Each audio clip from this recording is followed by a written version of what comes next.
you're watching This Brown Geek. Trust me when I say this. You need to watch this video, especially if you saw the video about Cyber Waffle a day ago, where he was talking about how the UK government just announced that they will be cutting energy prices for energy intensive industries by up to 90%. And in that video, he asked a question, and the question was, if they're cutting it by 90% for these certain industries, where is that money coming from? Because the UK government went out of their way to say that it will not be funded by tax. So, did the UK government lie, or were they telling the truth? Honestly, I have been down a rabbit hole with this one. I have been researching this for hours. I must have read thousands of words. And right now, the reason I'm wearing a cap, and I don't usually wear a cap in my videos, is because right now, I look like this guy. I'm not even joking. The rabbit holes I went down in researching this video has blown my mind, but I do have an answer. I do know where the money is coming from, and I do know how it's gonna affect you. Get ready for this one. This is a big one. Let's get to the video. The TLDR of this point here as to why we're paying so much for energy in this country is because now, when the British government said that it will not be funded by the taxpayer, were they lying?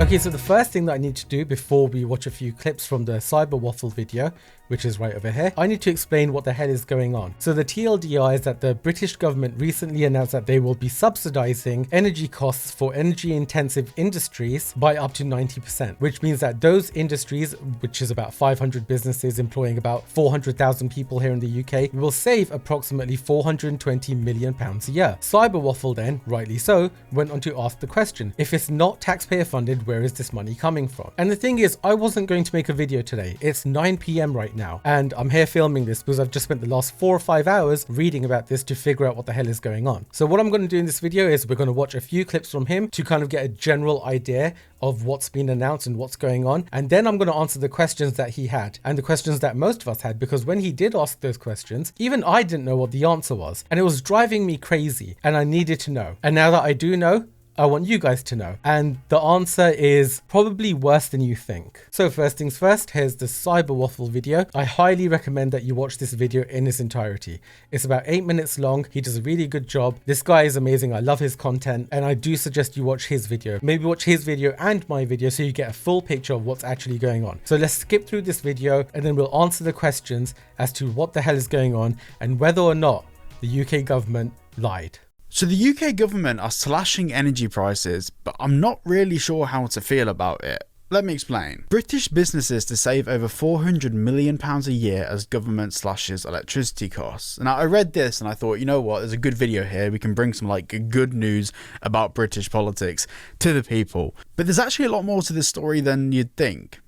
Yeah, he's not wrong there. There is so much more to this story. When going down these rabbit holes, I went down all the stuff about windmills, nuclear energy, what other countries in Europe are paying, what the US is paying for energy, why we are paying more than everyone else. I have an answer for that too. I finally know why we're paying so much, and I'll let you know. But let's get back to his video and let's continue with a few of the things he's saying. I am going to skip through it. I need you to have a general idea of what's going on. Quickly, a quick shout out to private internet access. If you're looking for a fantastic... He shouts out private internet access. I use NordVPN. I haven't tried private internet access yet. I might actually sign up to this and test it. I do want to review both of them. So for the time being, maybe use his QR code and get private internet access. I've heard really good things about them. Now let's get back to the video. So around 500 of the UK's most energy intensive businesses are set to save up to £420 million per year on their electricity bills from next April, as the government takes decisive action to slash industrial... Okay, I don't want to watch his whole video on here because that's just not fair on him, but there is a bit around the 2-minute mark that I do want to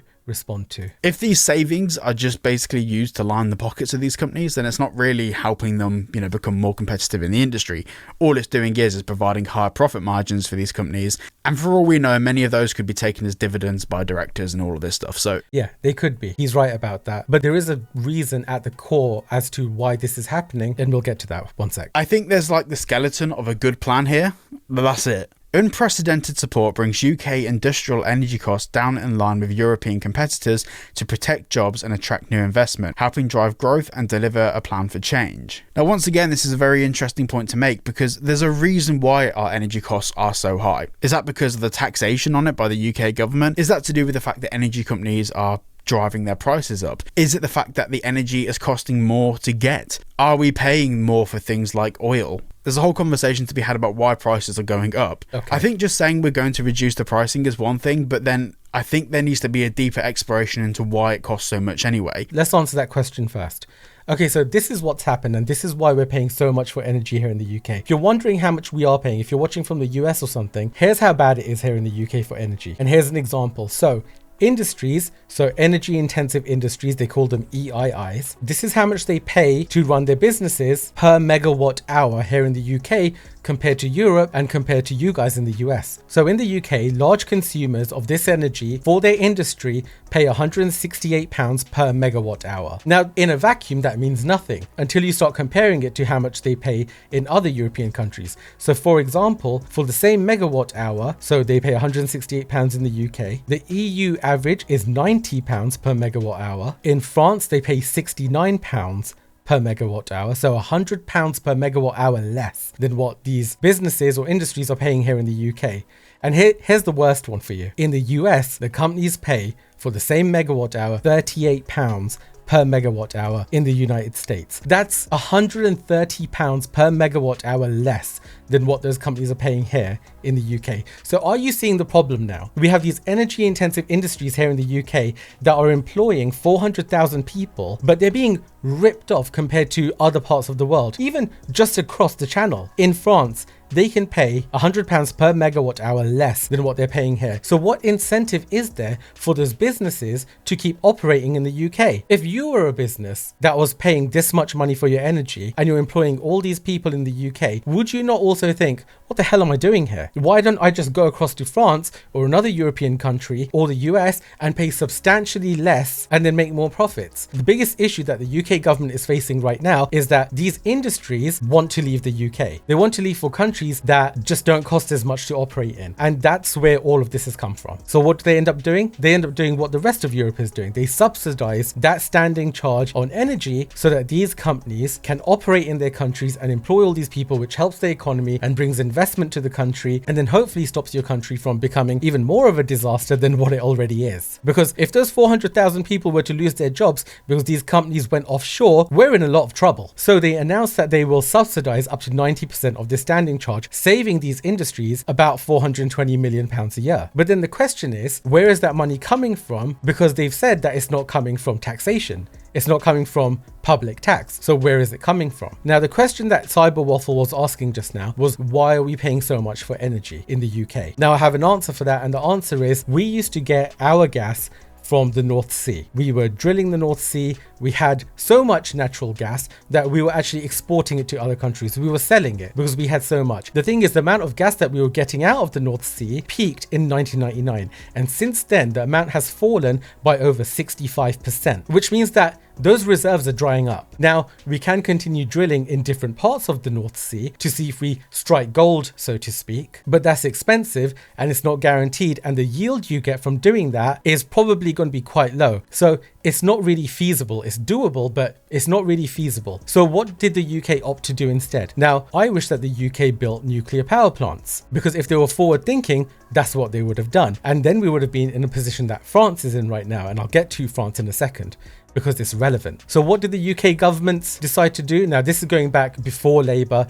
This is going way back, and this has been an issue for a while. What we did was we started importing liquid gas from Norway and other liquid gas markets globally. And now, why am I talking about gas? I thought we were talking about electricity. The thing is, we import over 50% of our gas from other countries, whereas other countries in Europe import about 20%. Why is that relevant? It's because we use that gas to generate electricity. And what happened to gas prices since the Ukraine war? They skyrocketed. And the thing is, because we as a country weren't forward thinking, and we didn't make windmills, for example, like Ed Miliband wants to do, and we didn't build nuclear power plants like anyone sane would do. We just went to importing all this gas, and then a war started and the price of gas shot up. So not only does that affect our gas prices, it affects our electricity prices, because over 40% of the electricity that we produce in this country is from that gas. So we're paying over the odds for the gas, and then we're using that to generate our electricity, and that's why the prices have just exploded. And that's where we are as a country right now.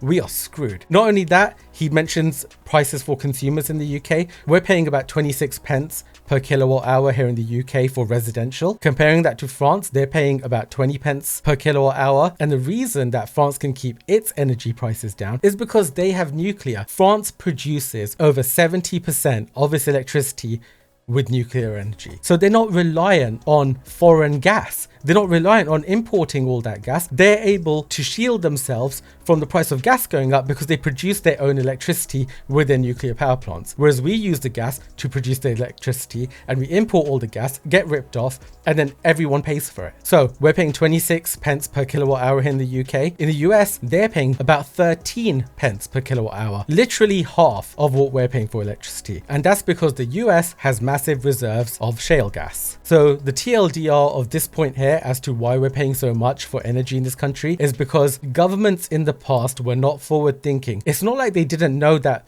gas in the North Sea would run out. Of course they knew. It's just that they didn't do anything to offset that. They didn't plan for the future. They just went, okay, everything's fine. It's reached its peak in 1999. This is great. We're selling gas. We're fine. But if they were forward thinking and if they weren't so greedy, then they would have built nuclear power stations. They would have built windmills. We'll get to windmills probably in another video because that's a whole other rabbit hole. The point I'm trying to make is they would have done something to stop us from being in the situation that we're in now, but they didn't. So now we're all paying for it. It does get worse because we're in the UK. Of course it's going to get worse. Let's get to it. There is another section of his video which I want to look at really quickly, and then I will explain where the money's coming from to subsidize all of those industries. Now this one is going to annoy you because it annoyed me a lot and you need to see this. Some of these businesses currently pay the highest industrial electricity prices in the G7. Well, they do use more electricity, that's making it harder to stay competitive on the international stage, which is why the government has taken decisive action to deliver this relief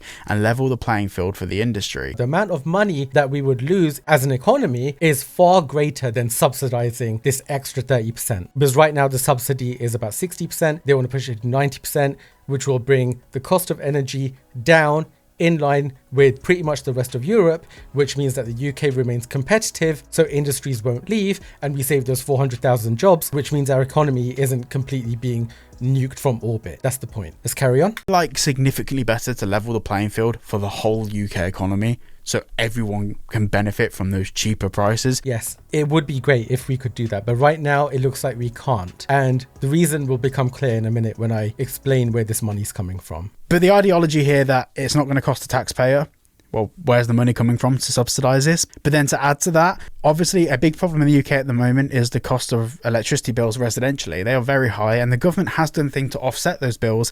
But if their plan is to slash energy prices by 25% for over 7,000 businesses. Okay, what he's talking about there is there's already a scheme where they want to slash energy costs for 25% of 7,000 other businesses.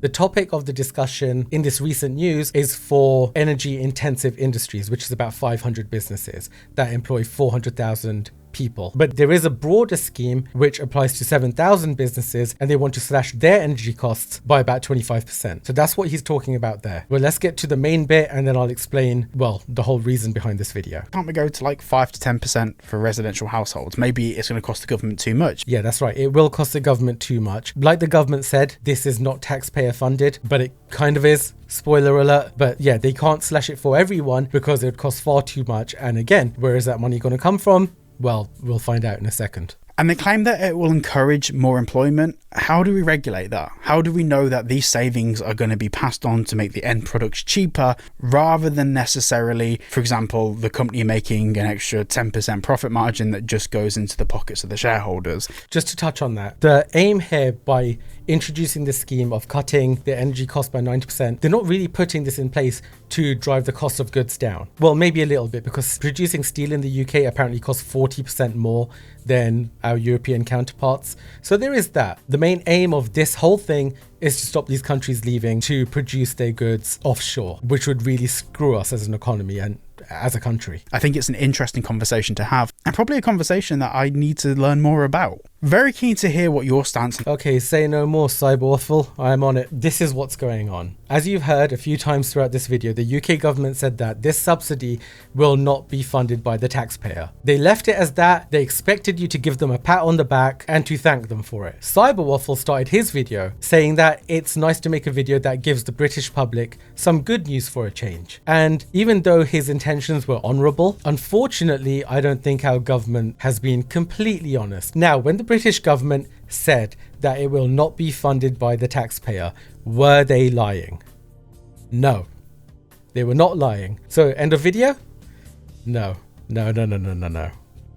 They weren't lying because the way you'll be paying for it is not a tax.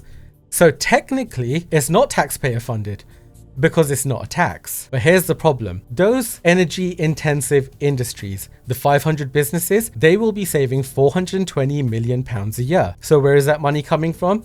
The government expects the 112 energy providers in Britain to stump up that cash to pay those companies that subsidy. So that's where the money's coming from. There are 112 energy providers here in the UK, and the government says that they have to pay for it. So if you're a large energy provider, you pay more. So it's by percentage. So if you own 10% of the market, you pay 10% of that £420 million, right? With me so far? So the money to pay the subsidy to those 500 businesses comes from the energy suppliers. Now, the government says that the energy suppliers shouldn't pass that cost on to you and me and residential consumers of that energy. But what I found, and what many other journalists have found online, is that this is kind of what happens. The government says this isn't being paid for by the taxpayer, and then they expect us all to get on our knees and thank them. But in the background, they know full well that the energy companies will more than likely pass that cost on to you by changing tariffs,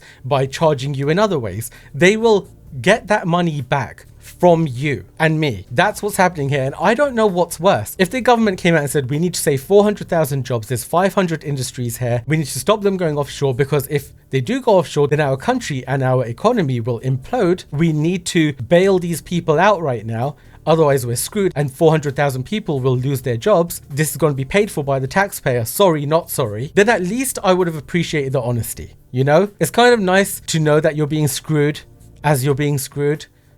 But the way they've done it is they've told you that you're not paying for it. But then at the same time, they know that you probably will pay for it. But because it's not a tax, they've washed their hands of it, and you will end up paying for it, but not through tax. And I think that's so much worse because it feels gross. You know, it just feels like, once again, they try to give us some good news. But when you dig a little deeper, or in this case, you dig for about 6 hours, you find that behind that good intention, that apparent good intention, it's a little bit rotten. And that just pisses me off. Now, I don't swear in my videos, I really don't. But come on. People in this country are being screwed left, right and center. I mean, what is going on? Now, I've explained why our energy costs are so high. Is it my fault? No. Is it your fault? No. It's the fault of years and years of neglect by the British government. I don't care if it's Labour, Conservative, whatever. They all failed. But the fact remains that governments in the past, whether that's Labour or Conservative, just didn't do enough to protect us from what's happening. And that's why we're paying more than pretty much everywhere else in Europe. That's why businesses in the UK want to leave, because they're paying more than pretty much anywhere else in Europe and the US. And that's why you, me, our grandparents, parents, kids, whatever, everyone is paying more for energy because governments in the past just couldn't be bothered to make sure that this wouldn't happen. And that sucks. Now, I could talk about this so much more. Like I said, I've been reading for hours. I can probably make 1 or 2 more videos about this, especially the whole nuclear windmills argument and stuff like that. But I think this is a little more nuanced, and I did want to respond to Cyber Waffle because he did ask these questions as to why we're paying more in this country and where the money's coming from to subsidize these industries. And hopefully I've answered those questions in this video. This video has been fueled by Red Bull. They are not a sponsor, but honestly, I'm probably keeping that company afloat with how much Red Bull I drank today. Now I need to edit this video and I'll probably go live at like 4 or 5 in the morning. So I'm going to get to doing that. I want to give a quick shout out to Cyber Waffle. And of course, I will leave a link to his video down in this video's description. Please give him a like and sub because I do enjoy his content and I'm sure that you will as well. If you found this video informative or entertaining in any way, or if you just like to watch a dude suffer while he tries to get his head around all this stuff, then please leave this video a like and do consider subscribing if you haven't already. You've been watching This Brand Geek. I'll catch you in the next one.